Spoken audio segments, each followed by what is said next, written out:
Papá, ¿por qué está ella sola aquí? El rico padre soltero llevó a la niña sin hogar a casa.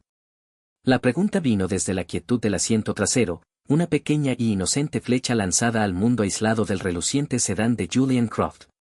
Papá. Julian miró por el retrovisor, encontrándose con la amplia y curiosa mirada de su hijo de 7 años, Leo. Sí, hijo. El coche, una maravilla de la ingeniería alemana, ronroneaba en silencio en un semáforo en rojo, en una parte de la ciudad que Julian normalmente solo veía desde la ventana de su oficina en el piso 40. Allí, a nivel de calle, el cromo pulido y la impecable pintura negra parecían una intrusión, una declaración brusca de una realidad diferente. Los edificios estaban desgastados, sus fachadas de ladrillo manchadas de mugre, las ventanas como ojos cansados. El pequeño dedo de Leo apuntaba a la esquina opuesta. ¿Por qué esa niña está toda sola? Julian siguió el gesto de su hijo. Acurrucada en el hueco poco profundo de una tienda cerrada había una niña. No debía tener mucho más que la edad de Leo, quizás 10 u 11 años, una figura pequeña y solitaria envuelta en una chaqueta varias tallas demasiado grande. Su cabello era una maraña enredada y abrazaba una mochila gastada contra su pecho como si fuera un salvavidas. El mundo pasaba de largo a su alrededor, una ráfaga de peatones apresurados y tráfico indiferente, pero ella permanecía inquietantemente quieta, un punto fijo de abandono en el caótico fluir de la ciudad. Él no lo sabía entonces, parado en el precipicio de una decisión que redefiniría toda su existencia, pero esa simple y punzante pregunta estaba a punto de romper el mundo perfectamente cuidado y vacío que había construido con tanto esmero. Era una pregunta que exigía más que una respuesta, exigía un ajuste de cuentas. Lo que él vio fue un problema, una estadística que tal vez leería en un informe filantrópico. Lo que su hijo vio fue una niña solitaria. Y en el abismo entre esas dos percepciones, la vida de Julian Croft estaba a punto de cambiar irrevocablemente. El Ara sabía que la primera regla de la supervivencia era volverse invisible. Había dominado el arte de mezclarse con el paisaje urbano, de convertirse en solo otra sombra en una ciudad llena de ellas. Conocía los ritmos de las calles, la mejor hora para encontrar comida desechada pero comestible detrás de la panadería, qué biblioteca pública tenía los rincones de lectura más cálidos y qué portales ofrecían el refugio más profundo contra el viento cortante que se canalizaba entre los altos edificios. Tenía 10 años, pero sus ojos llevaban la vigilante fatiga de alguien mucho mayor. Su mundo estaba contenido en las correas desgastadas de su mochila. Dentro, guardaba sus tesoros, una botella de agua medio vacía, una pequeña manta gastada por el jabón que aún olía débilmente al detergente de lavanda que su madre solía usar y, lo más preciado de todo, un cuaderno de dibujos raído y una colección de lápices diminutos, cada uno afilado hasta quedar en un incómodo muñón difícil de sostener. El cuaderno era su verdadero hogar. Entre sus páginas dobladas, capturaba el mundo que la ignoraba. Dibujaba la expresión apresurada de una mujer hablando por teléfono, el alegre abandono de un perro persiguiendo a una paloma, el intrincado patrón de grietas en una acera. Sus padres habían sido artistas. Le habían enseñado a ver, no solo a mirar. Habían llenado su mundo de color y luz y del olor a trementina y arcilla. Luego, un año atrás, una carretera mojada y un conductor descuidado se los había llevado, y el mundo había perdido su color, quedando solo en tonos de gris. El sistema de acogida que vino después era un tipo diferente de frío, un silencio estéril e impersonal peor que el ruido de la calle. Así que había escapado, cambiando el vacío institucional por una soledad peligrosa pero honesta. No era una víctima, era una guardiana de recuerdos, una observadora silenciosa que esperaba a que el mundo le mostrara un destello de belleza digno de ser capturado. El mundo de Julian Croft era exactamente lo opuesto al de Elara. Era un reino de precisión calculada, de superficies pulidas y vistas panorámicas. Su oficina era un testamento de su éxito, un santuario de cristal suspendido muy por encima de la suciedad de la ciudad. Desde allí, las multitudes amontonadas en las aceras no eran personas, sino puntos de datos, parte del flujo abstracto del comercio que había dominado. Era el fundador y director ejecutivo de un titán de la industria tecnológica, un hombre que había construido un imperio basado en la lógica y los algoritmos predictivos. Su casa no era diferente. Era una vasta vivienda moderna en la zona más verde de los suburbios, un lugar de paredes blancas inmaculadas, muebles minimalistas y un silencio inquietante. Era menos un hogar y más una exposición de museo sobre la riqueza. Tenía todas las comodidades materiales, y aún así era un hombre profundamente insatisfecho. 5 años atrás, su esposa, Isabella, había sido el corazón vibrante de su vida. Ella era arquitecta y llenaba su mundo de risas, proyectos artísticos caóticos y una calidez natural que Julian, con su mente ordenada, siempre había admirado pero nunca había comprendido del todo. El cáncer se la había llevado lentamente y, con ella, también se había llevado el color del mundo de Julian. Amaba a su hijo, Leo, con un instinto feroz y protector, pero lo demostraba a través de la provisión, no de la presencia. Se aseguraba de que Leo tuviera las mejores escuelas, los mejores juguetes, lo mejor de todo, excepto lo único que el niño realmente necesitaba, un padre que no estuviera emocionalmente amurallado. Julian había construido una fortaleza de trabajo y rutina alrededor de su dolor, una estructura reluciente e impenetrable que mantenía a todos, incluido su propio hijo, a una distancia segura. Era el amo de su dominio, pero estaba desesperadamente, dolorosamente solo dentro de sus muros. El semáforo cambió a verde. El coche detrás de él tocó la bocina, un llamado grosero de regreso al presente. Julian arrancó, la imagen de la niña encogiéndose en su espejo lateral. Algunas personas tienen vidas muy difíciles, Leo, dijo, las palabras sintiéndose vacías e inadecuadas al salir de sus labios. Era una respuesta de manual, una explicación estéril para una realidad humana complicada. Pero Leo no se conformaba con respuestas de manual.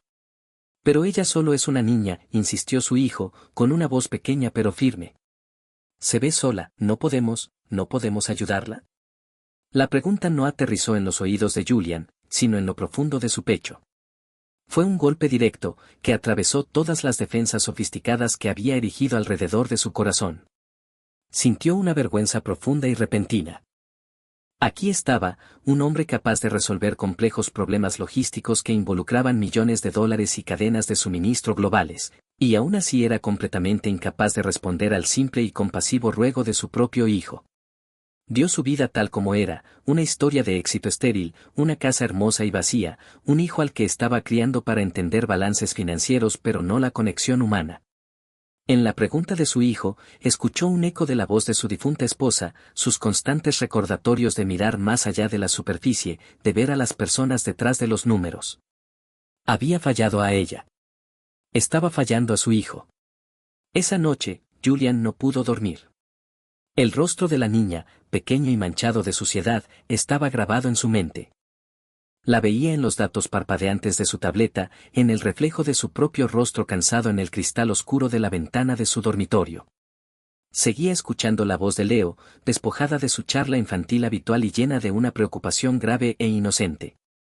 ¿No podemos ayudarla? A la mañana siguiente, canceló su reunión de las 9. Le dijo a su asistente que se trataba de un asunto personal, una excusa tan rara que fue recibida con un momento de silencio atónito al otro lado de la línea. Subió a su coche, pero en lugar de girar hacia las relucientes torres del centro, condujo de regreso al rincón gris y olvidado del día anterior. No sabía lo que estaba haciendo, ni lo que esperaba encontrar.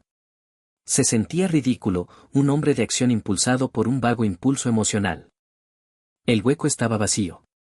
Sintió una extraña mezcla de decepción y alivio. Tal vez se había marchado. Quizá era lo mejor. Pero no podía dejarlo pasar.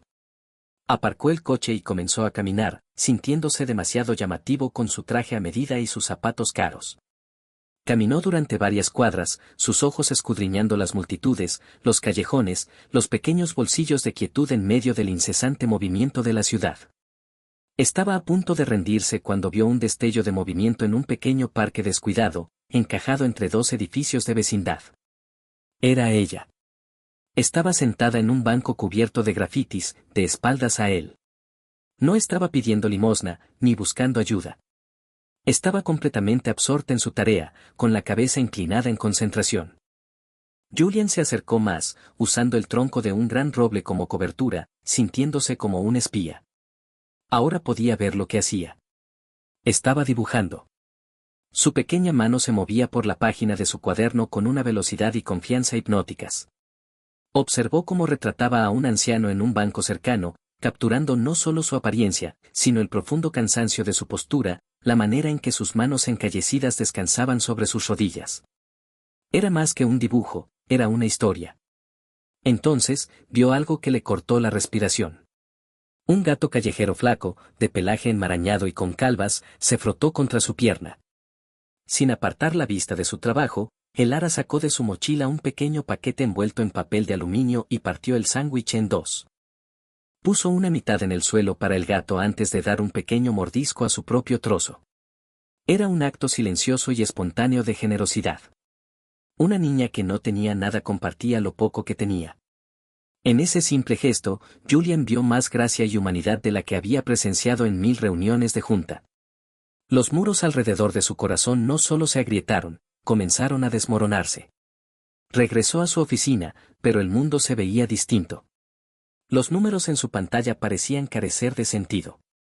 Llamó a un hombre que tenía en nómina, un investigador privado llamado Harris, un profesional discreto especializado en los problemas delicados de los ricos. Necesito que averigües todo lo que puedas sobre una niña, dijo Julian en voz baja. Le dio a Harris la ubicación del parque. No quiero que la sigas ni la asustes. Solo quiero entender. Necesito conocer su historia. El informe llegó 2 días después en un sobre manila sellado. Julian cerró la puerta de su oficina y lo leyó. El ara Vance. 10 años. Padres, Marcus y Anya Vance, fallecidos en un choque múltiple en la autopista 10 meses atrás. El informe señalaba que eran artistas locales respetados, un pintor y una escultora, conocidos por su labor comunitaria. El ara había sido colocada en el sistema estatal de acogida. 2 hogares, ambos de corta duración. Las notas del caso la describían como retraída y poco cooperativa. Llevaba más de 6 semanas desaparecida de la segunda casa. Las piezas del rompecabezas encajaron. El talento, la resiliencia, la feroz independencia. No era una delincuente, era una huérfana, hija de artistas, que había caído por las grietas de un sistema roto. Estaba completamente sola. Esa tarde, otra crisis lo esperaba en casa, más silenciosa pero no menos devastadora. Entró en la habitación de Leo y encontró a su hijo sentado en el suelo, rodeado de crayones y una gran cartulina. Era un proyecto escolar. La tarea, escrita en la pulcra cursiva de su maestra en la parte superior, decía, ¿qué hace a una familia? Leo había dibujado una imagen de su gran y moderna casa. Se había dibujado a sí mismo, una pequeña figura con una camiseta roja brillante, sosteniendo la mano de una figura mucho más alta con un traje azul, Julian. Pero al otro lado de él, había un vasto espacio vacío en la hoja. Es para mi presentación de mañana, dijo Leo, con la voz apenas un susurro. Señaló el espacio en blanco. Mami solía estar aquí. Ahora se siente, callado, papá. Era una afirmación simple, pero aterrizó como un golpe físico. Julian miró el dibujo y vio la verdad de su vida. Le había dado a su hijo una casa, pero había fallado en darle un hogar. El silencio del que Leo hablaba no era solo la ausencia de su madre, era la ausencia de calidez, de conexión, de vida. Era un silencio que Julian mismo había cultivado, un silencio nacido del dolor y del miedo. Y estaba asfixiando a su hijo. Sabía lo que debía hacer. El riesgo era enorme, las implicaciones abrumadoras. Era ilógico, impulsivo, completamente irracional. Era la decisión más importante de su vida. Al día siguiente, encontró a Elara en el mismo parque. Esta vez, no se escondió. Caminó directamente hacia ella, con el corazón golpeándole en el pecho. Ella lo vio acercarse, y su cuerpo se tensó de inmediato. Sus ojos, de un sorprendente tono gris, lo evaluaban con cautela, viéndolo como una amenaza. Apretó su mochila, lista para salir corriendo. Julian se detuvo a unos pasos de distancia, levantando las manos en un gesto de paz. Era un hombre acostumbrado a mandar, a dirigir reuniones y dictar condiciones. Ahora, se sentía torpe, impotente. Hola, dijo, con una voz más suave de lo que pretendía. Me llamo Julian. Ella no dijo nada. Su mirada era firme, un muro de muda desconfianza. No soy de los servicios sociales, añadió rápidamente, adivinando su temor. No estoy aquí para llevarte a ningún lugar al que no quieras ir. Se agachó, intentando parecer menos intimidante. Te vi dibujar el otro día. Eres muy talentosa.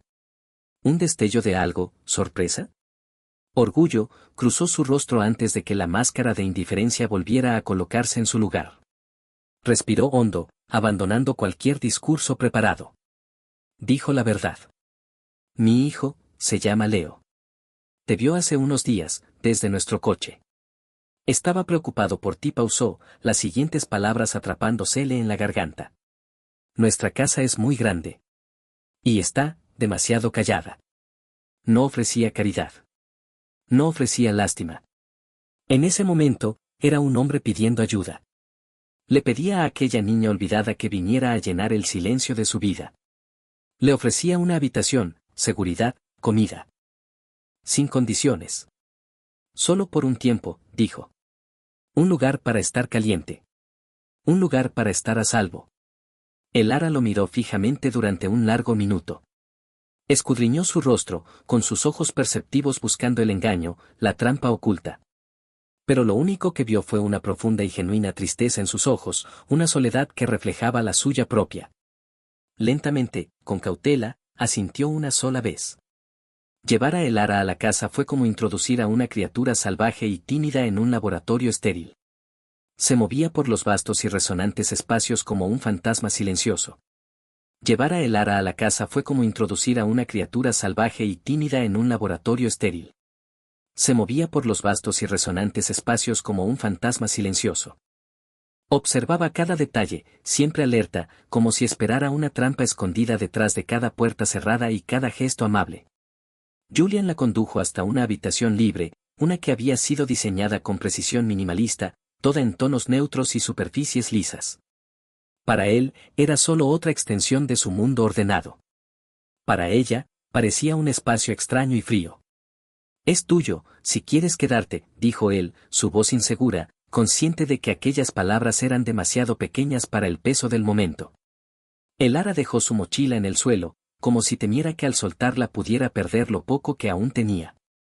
Caminó lentamente hasta la cama, tocó la colcha blanca con la punta de los dedos y luego retrocedió, incapaz de relajarse. Sus ojos se posaron en la ventana enorme que daba al jardín perfectamente cuidado, y un atisbo de desconfianza brilló en su mirada. Leo apareció en la puerta, tímido pero sonriente.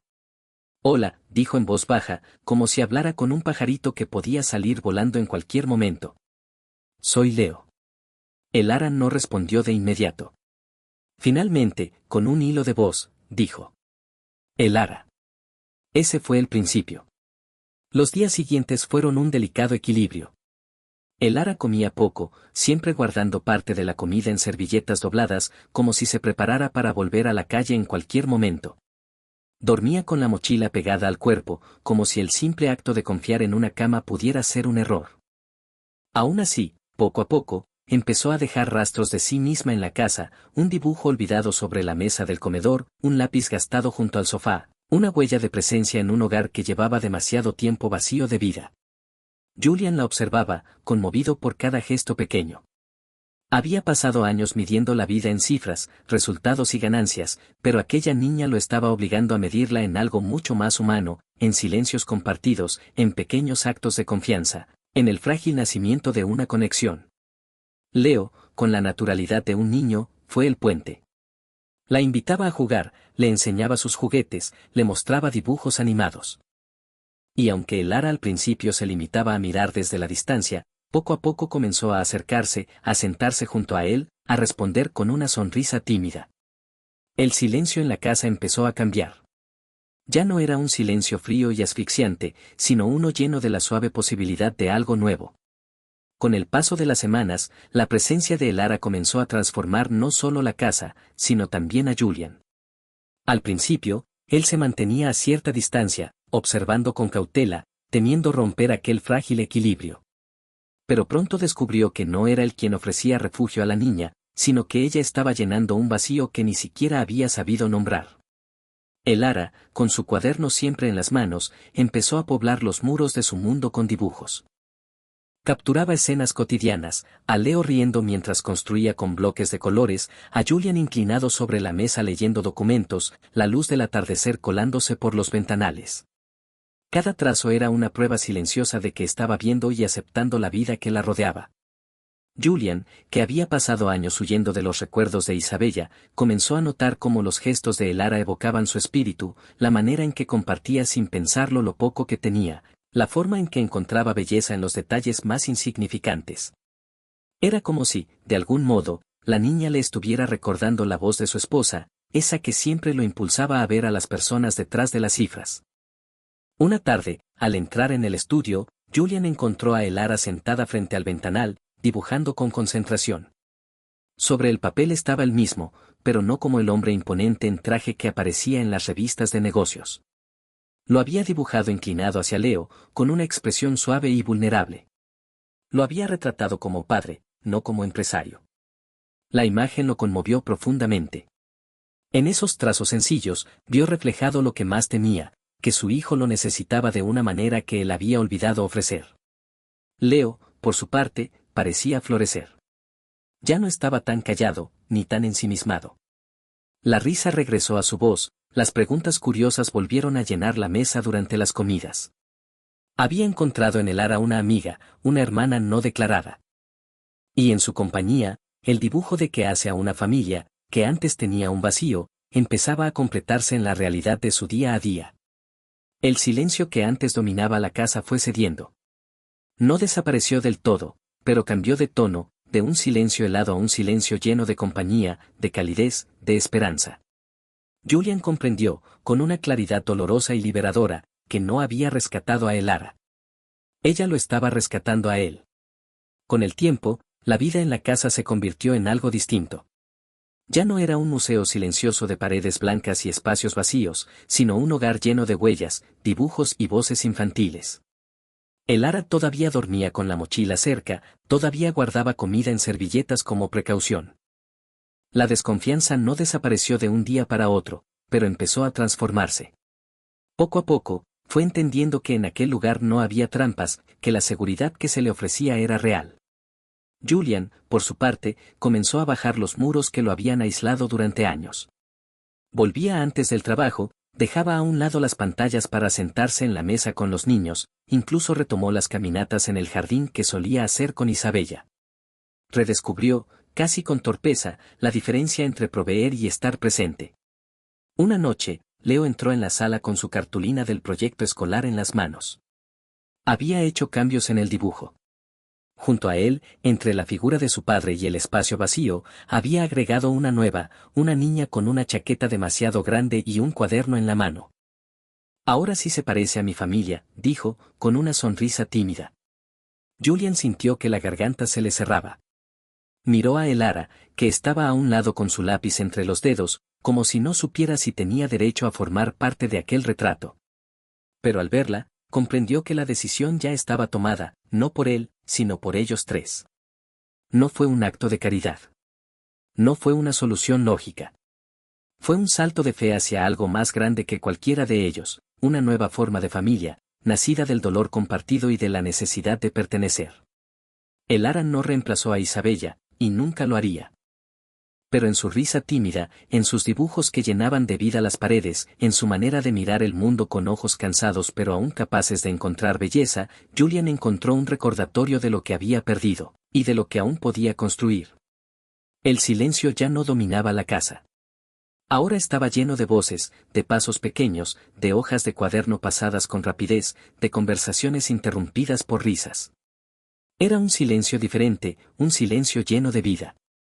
Y así, el hombre que lo tenía todo pero estaba vacío, y la niña que no tenía nada pero aún guardaba dentro un mundo entero, encontraron, juntos, lo único que realmente habían estado buscando, un hogar.